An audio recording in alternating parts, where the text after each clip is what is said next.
in the sun. I got some.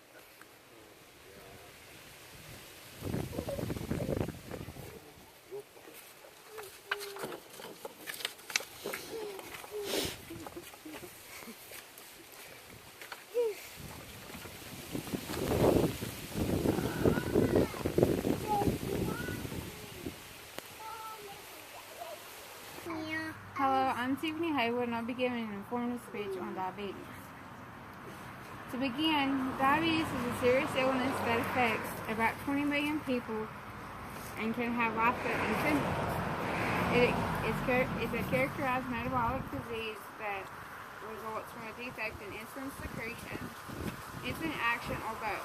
Inadequate production of insulin or sensitivity of cells to an action of insulin. To begin, some signs and symptoms of diabetes are an increase of urine output and a decrease in appetite. Fatigue is also a symptom. This disease is usually diagnosed by a blood test or a urine test. The blood test consists of a glucose tolerance test and the testing of the level of the glycosylated hemoglobin, or better known as a person's A1C. Treatment of this disease solely depends on the type of diabetes in which is in question. Complications of this disease include elevated blood sugars, abnormally low blood sugars due to diabetic medications, and the disease of blood vessels, which can damage a person's kidneys, nerves, eyes, and heart. Also, lower limbs can be affected by amputation due to poor circulation, and is estimated to be 71,000 amputations per year. Secondly, there are different types of diabetes. The two most spoken about are type 1 diabetes and type 2, which are also known as insulin-dependent and non-insulin dependent, or juvenile and adult onset diabetes. These types share symptoms that may include excessive thirst, fatigue, hunger, increased urine output, skin problems, weight loss, slow healing and tingling in the toes and feet, and yeast infections. Type 1 diabetes cannot be prevented, but type 1 can be prevented and maintained. A person that has type 1 has beta cells of the pancreas that have a misdirected immune system. Type 1 is generally genetically inherited, but however details are not fully understood. Certain viral infections such as mumps can trigger the abnormal antibody response that can damage the pancreas where the insulin is produced.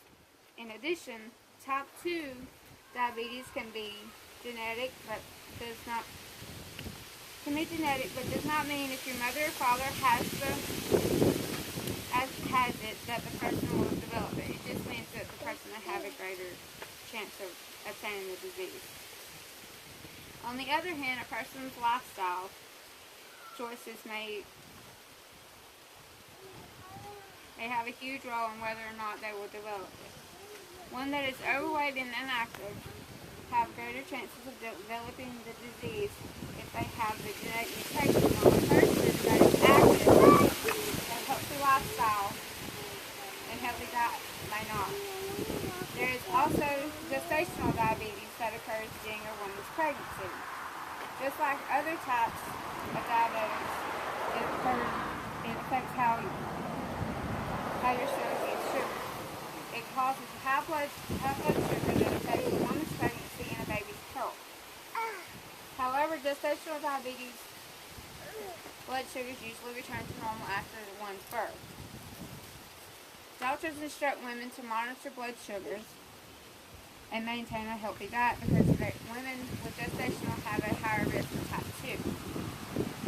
Furthermore, as most people know, the disease has no cure but can be controlled, and people can live healthy lives as a result. Taking care of diabetes is a group effort that consists of a compliant patient, their doctor, an endocrinologist, diabetes educator, a counselor, a pharmacist, a dentist, an eye doctor, and finally a podiatrist. With help from all of these individuals, one can be successful. A diabetic has to monitor their blood sugars and keep their levels within a range of 70 to 130 before meals and 180 or below 1 to 2 hours after meals. These levels can be checked by using a glucose meter by pricking one's finger and getting a drop of blood and use the meter to obtain the glucose level. The results should be recorded to help maintain blood sugar levels.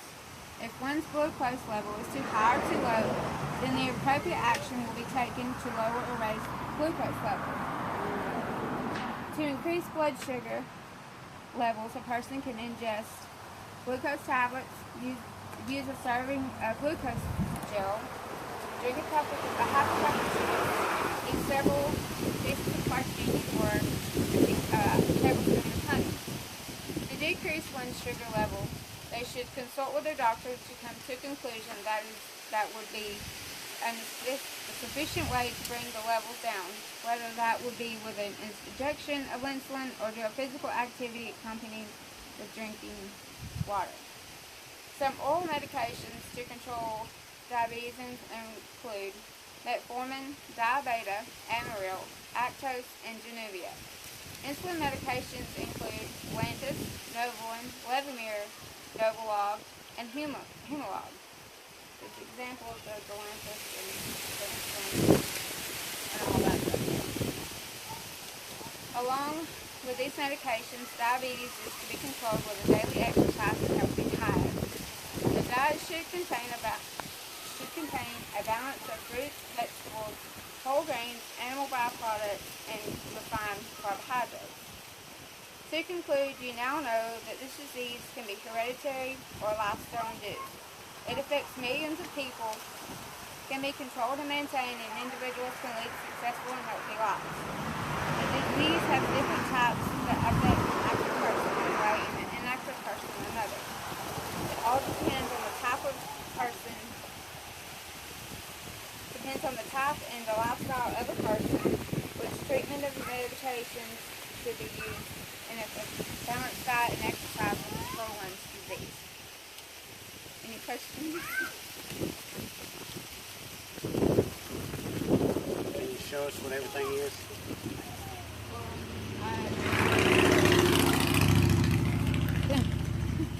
Well, you have your Lantus, which is your long-acting insulin. Your Novolin R is your fast-acting. Usually will act within 20 minutes to 30 minutes. And your balanced meals, you should go by the regular food pyramid. Your daily exercise you should do to keep your cardio up and continue with a healthy lifestyle. Then you have your glucose meter, this is your lancet. Your lancet's hold up in this. And then just unpack the button. And then your shifts to go into your meters. This is a chart of your daily of your A1Cs that should be regular. Your lancets and your syringes for your insulin.